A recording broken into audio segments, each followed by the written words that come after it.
pessoal, e vamos lá novamente aprender sobre os critérios de divisibilidade. Eu juro que vai acabar que esse é o último vídeo, a não ser que alguém peça outros critérios. Se pedir, a gente explica, tá ok? Bom, novamente, né, vamos passar pela frase de sempre. Vamos observar e utilizar critérios, ou seja, regrinhas, que nos fazem identificar se o número é ou não divisível por outro, sem que a gente precise fazer uma divisão muito grande. Hoje eu mudei um pouquinho a frase. Por quê? Como será? O que será que vai acontecer? Vamos devagar. Primeiro critério de divisibilidade. Um número é divisível por 6 quando é divisível por 2 e por 3 ao mesmo tempo. Vocês já viram regrinhas casadas assim? Todo número é divisível por 10 quando ele é divisível por 2, ou seja, ele é par, e ele é divisível por 5, certo? Ou seja, termina em 0 ao mesmo tempo. Lembra disso? Lembra que eu mostrei exemplos falando que tem números que são somente divisíveis por 2, números que são somente divisíveis por 5, mas que os números que são divisíveis por 2 e por 5 ao mesmo tempo são divisíveis por 2 vezes 5, que é 10. Lembra disso? Então, a regrinha do 6 se parece muito com a regrinha do 10. Um número é divisível por 6 quando é divisível por 2, ou seja, ele é par, e por 3, ou seja, a soma dos algarismos nos dá um número divisível por 3 ao mesmo tempo. Vamos lá?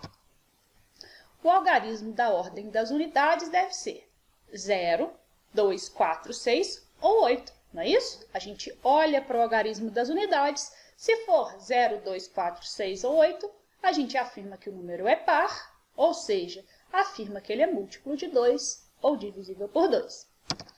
A soma dos algarismos que compõem o número deve ser divisível por 3. Regrinha de divisibilidade por 3, que a gente não vai esquecer, tá ok? Então, aqui a gente usa um critério de divisibilidade que analisa o último algarismo, o algarismo das unidades de um número, e um outro critério de divisibilidade que analisa a soma de todos os algarismos do número.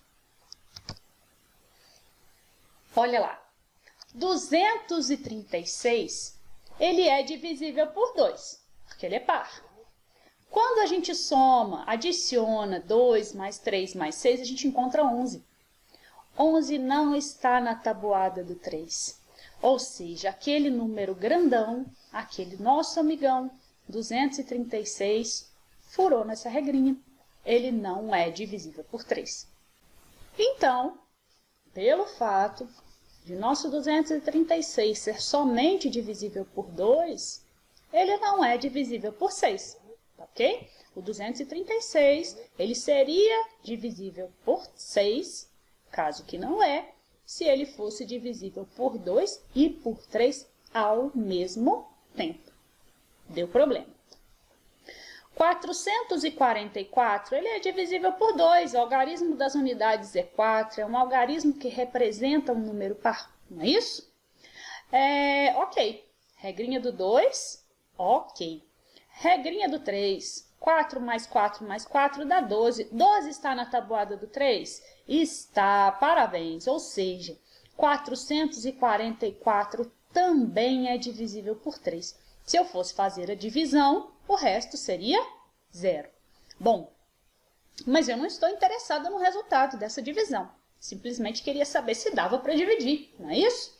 Então, se o nosso 444 ele é divisível por 2 e ele é divisível por 3, então tá ótimo.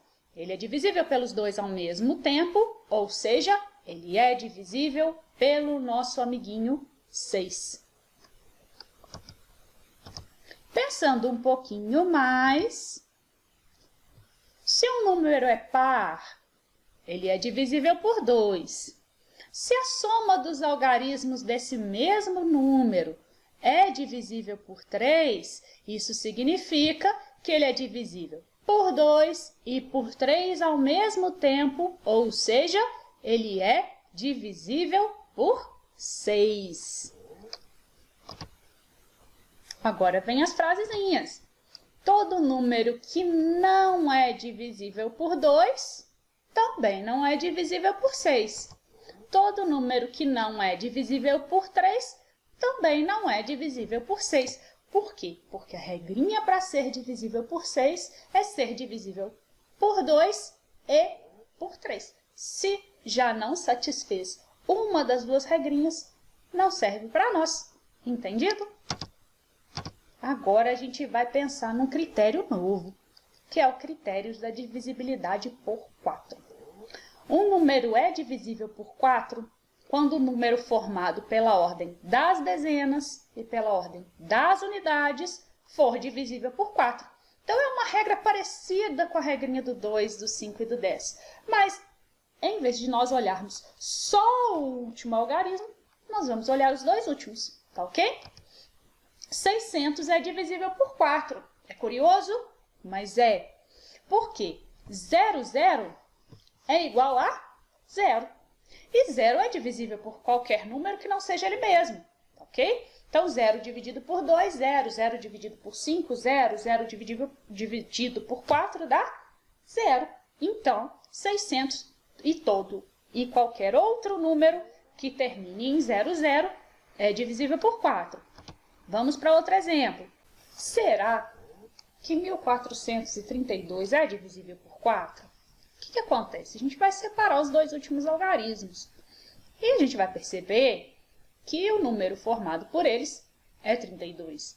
Ou seja, 32 é um número divisível por 4, porque ele é um dos produtos da tabuada do 4. É 4 vezes 8, ok? Então, isso significa que todo o número 1432 também é divisível por 4. Belezinha? Um número é divisível por 8 quando o número formado pela ordem das centenas, dezenas e unidades for divisível por 8. Novamente, ressalto para vocês. 1000, ele é um número divisível por 8. Por quê? Pois 000, não é isso? Que é igual a 0, é divisível por 8, portanto, o 1000 também é.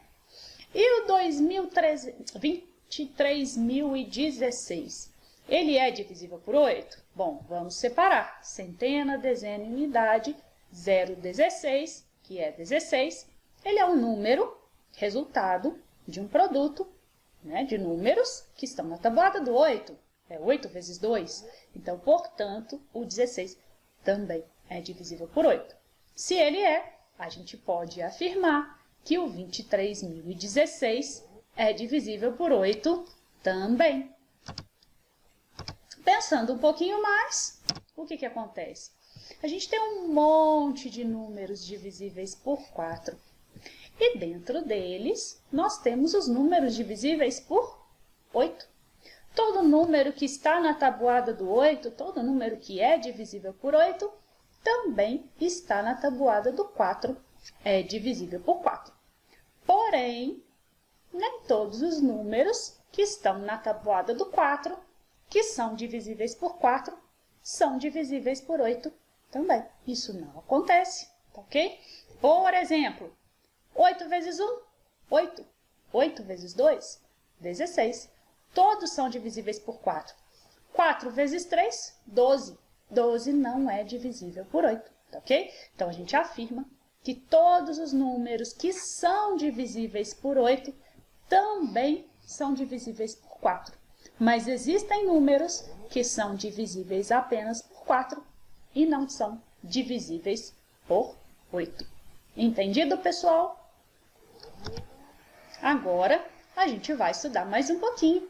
Siga o canal e faça bastante exercícios para fixar os conceitos mais importantes.